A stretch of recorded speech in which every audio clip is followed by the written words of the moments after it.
LC. This is Lab 7. This is the midterm.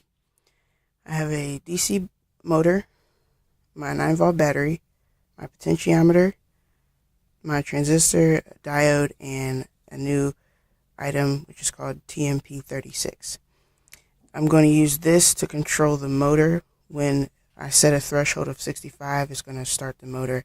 If the threshold is lower than 65, the motor won't be on. And this will control the speed of the motor. So I plug it in.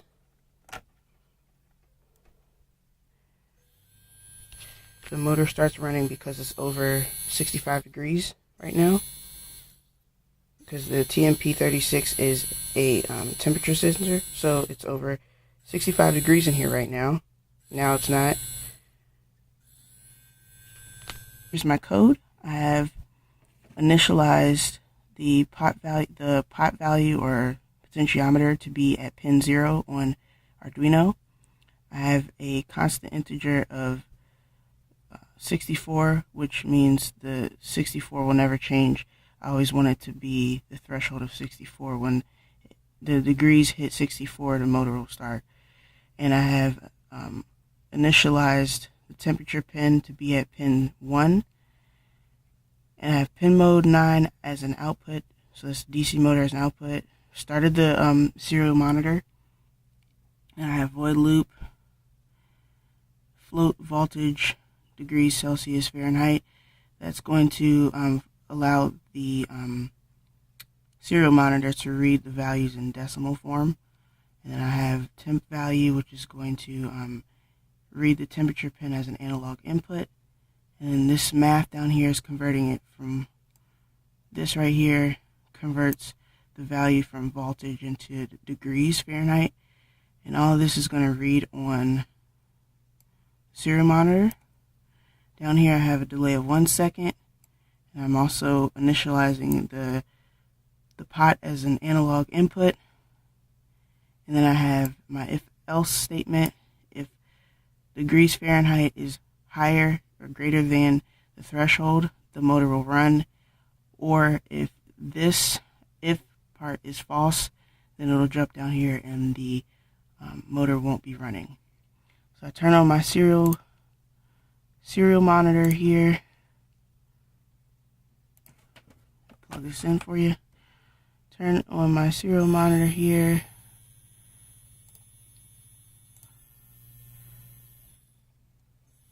Hold on. Have my serial monitor.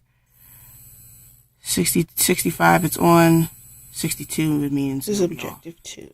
I have a liquid crystal display here and a potentiometer, which is going to whichever way I turn the potentiometer is going to display the value on the LCD monitor. And then I have another potentiometer which controls the brightness of the LCD. And so turn it all the way to the left, I get 0. Turn it all the way up, I get 1023, which is the highest value a potentiometer can read on Arduino. And it says hello world, and at the bottom the pot value. I have my code here. I'm including the liquid crystal library, setting the potentiometer at pin 0 using pins 12, 11, 5, 4, 3, and 2 for LCD monitor. And so void setup, I have LCD begin, has 16 columns, 2 rows. LCD clear clears the monitor of any previous programming. And the LCD print prints the words hello world.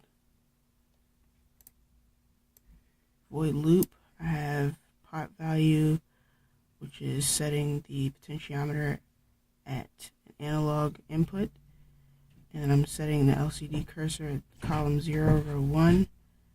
And then I have LCD print pot value, which is going to print the values. And then I have a delay of 1 second.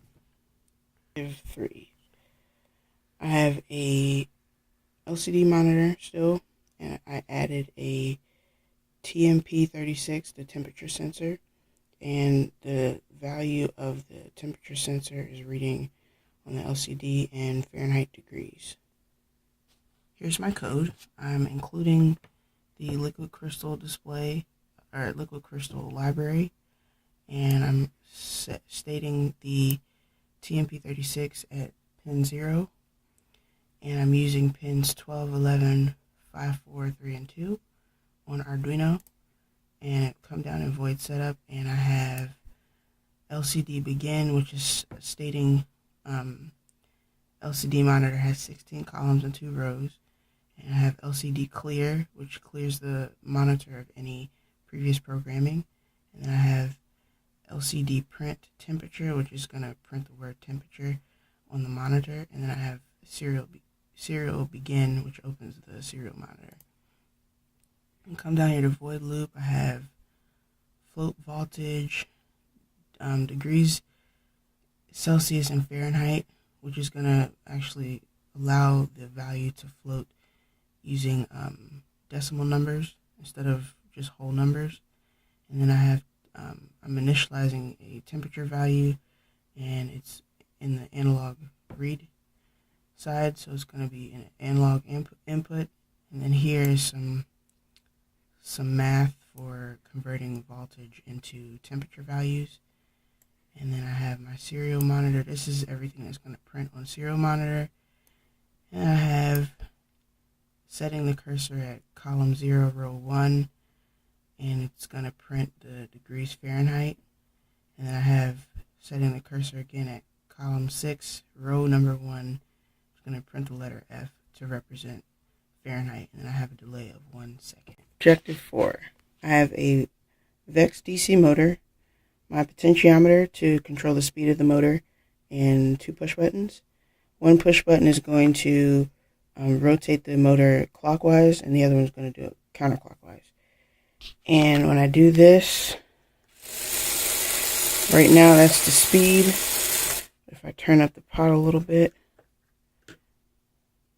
faster speed, that's counterclockwise, and this is clockwise. Turn it back down again, and then if both of them are pressed, the motor shouldn't run. This is what my code looks like. I'm including the servo from the Arduino library, and then I'm initializing a DC motor, and then come down to void setup. I attach the DC motor to pin 10 on my VEX shield, and then I attach another 2 push buttons, one on pin 8 and one on pin 2, using 2 input pull-up resistors. Void setup or void loop, I'm initializing pot value and declaring it as an analog input, and then I have speed, pot speed 1 and 2, that's mapping the value of the pot value. So 90 and 40, that's when it's full speed, and then 0 and 20, that's when it's in reverse. And I'm initializing the 2 push buttons once again as a digital input in pin 2 and 8, and I have a multiple if else statement. If sensor F is pressed and sensor R is pressed, then the motor won't be running. Or if sensor F is pressed, the motor will rotate full speed clockwise with the consideration of the potentiometer position.